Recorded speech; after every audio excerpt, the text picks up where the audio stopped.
So now we're going to go into our presentations. It's our 24-25 budget planning presentation, and we're starting off with technology and Michael Lee. Welcome, Mr. I was wondering if you guys fought it out who was going first, but Mr. Lee's on the agenda first. Welcome. Okay.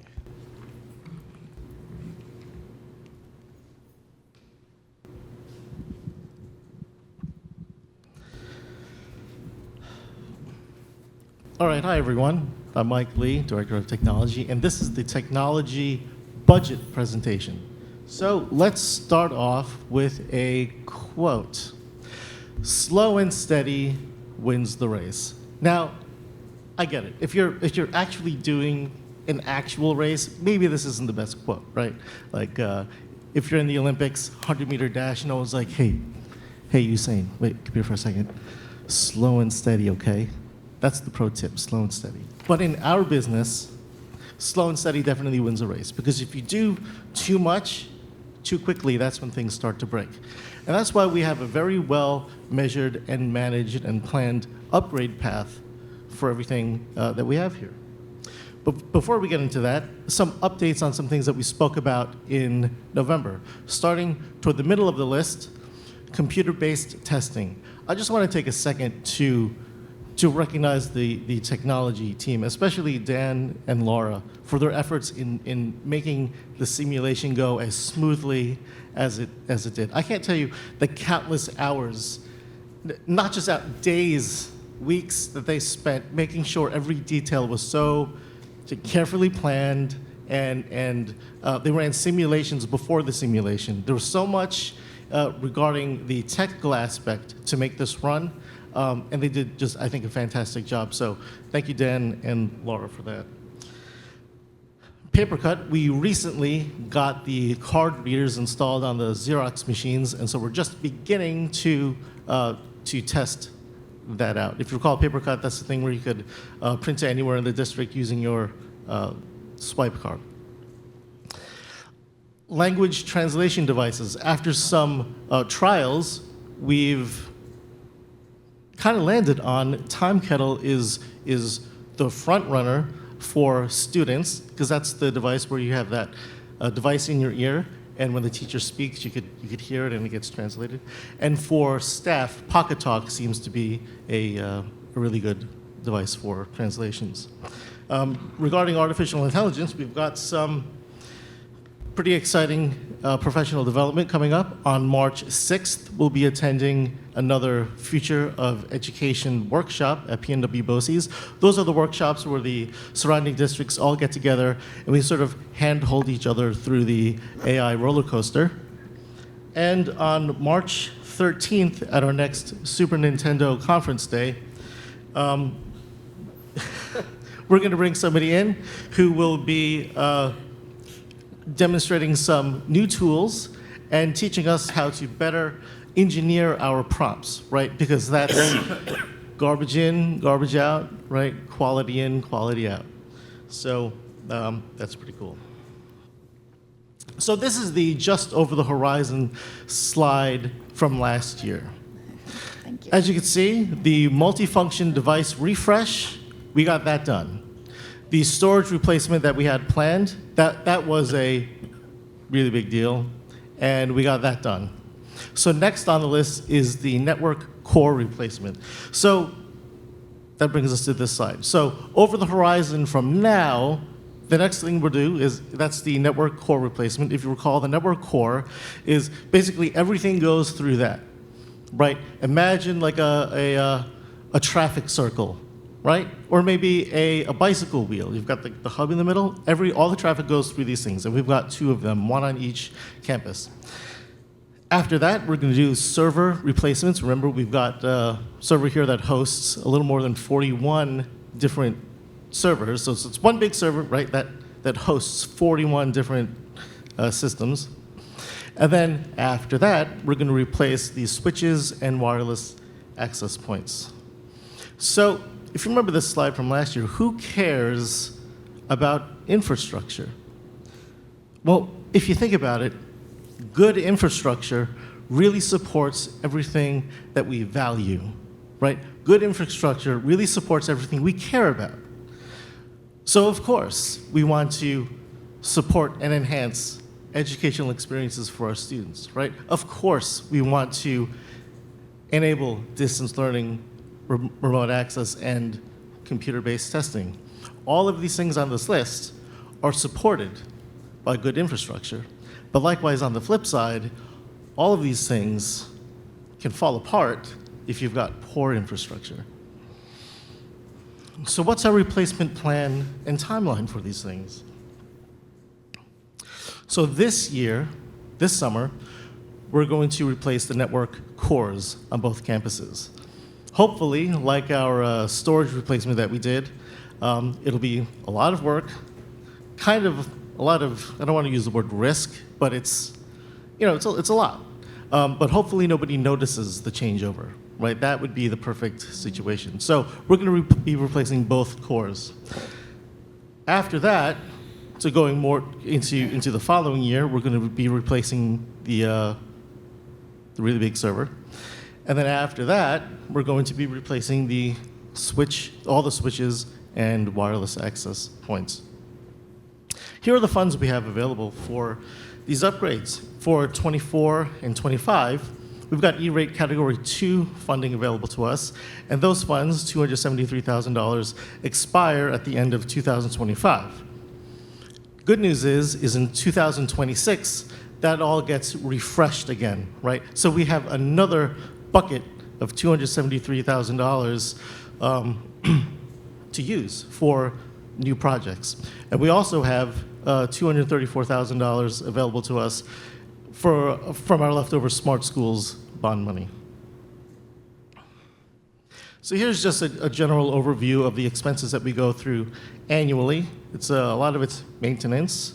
There are a lot of licenses involved also for financial systems and security systems. More supplies and everything.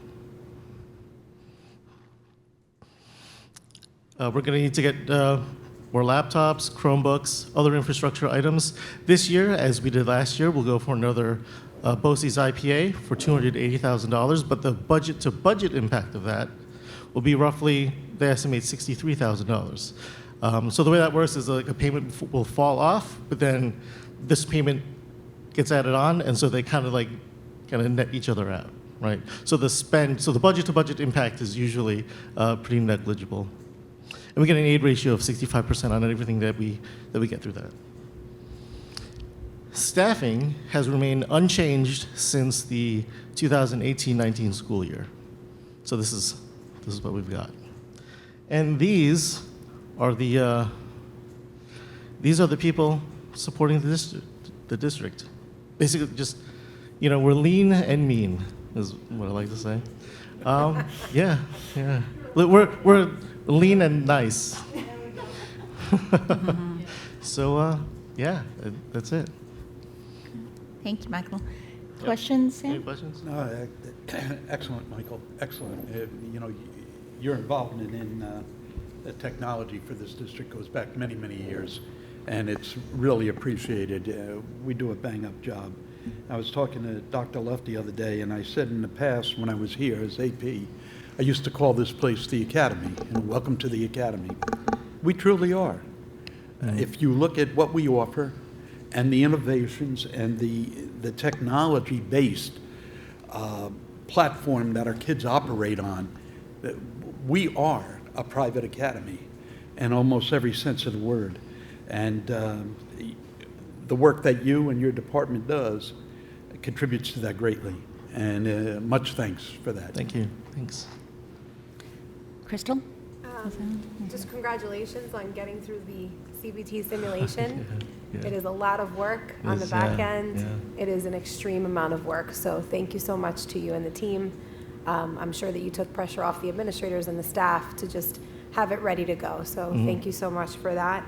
And truly, I really do appreciate the planning that you've done to make sure that we're being responsible, that we're also making sure that our kids have what they need to be able to learn, that teachers have what they need for the district to run smoothly, but in a way that really makes sense. So thank you. Great Right. job. All right, thank you. Yeah. And just going back to Sam's comment regarding academy and last meeting comment regarding private school, we all know that we need to balance that with being fiscally responsible to our taxpayers. So that's always top notch for us. So I do have a question for you. Sure. The network core replacement, do you utilize our own internal staff for that, or do you have to contract out? It's going to be a combination of both, because as part of that purchase comes like installation for that. So it's a combination of Cisco staff and us. Okay, thank you. Yep. And again, just want to recognize your staff because they do a great job keeping the school up They really do. and running with, there's a lot of different pieces that get touched every day, and so they do a great job on that. Great. Thank you.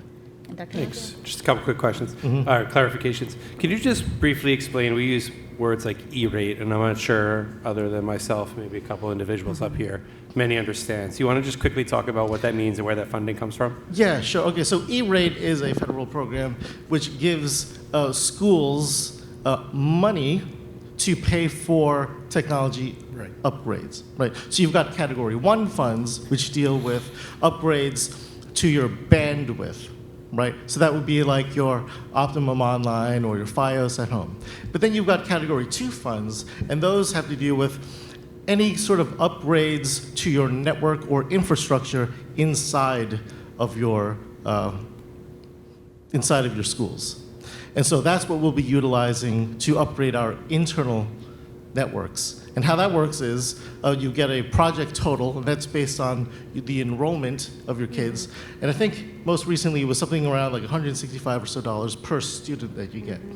And so with that, you have a project total, funds that you could utilize, and that's for us, that was $273,000. And then we could purchase up to that amount. And we get reimbursed at our aid rate of 65%. After we successfully complete that project. So that's how the Category 2 funding works. Thank you. Yep. Can you, a quick recap of smart school bonds too? Yeah, so a number of years ago, we got Smart Schools bond money. I forgot the total that we got. It might have been $700-something, $800-something thousand. And with that, like Category 2 funding, we were able to spend that money on upgrading all of our internal systems. And so the first time around, what we did was we purchased all new switches, wireless access points, anything that would support our internal systems. And the grand total of that did not deplete all of our funds. And so we still have that 200 and, I forgot what number we had there, but we still have that left over. But the good thing about the Smart Schools bond money is that it does not expire. So you could save it, and then the next time you need it, then you could spend the rest of the money. Do we gain interest on that, I wonder?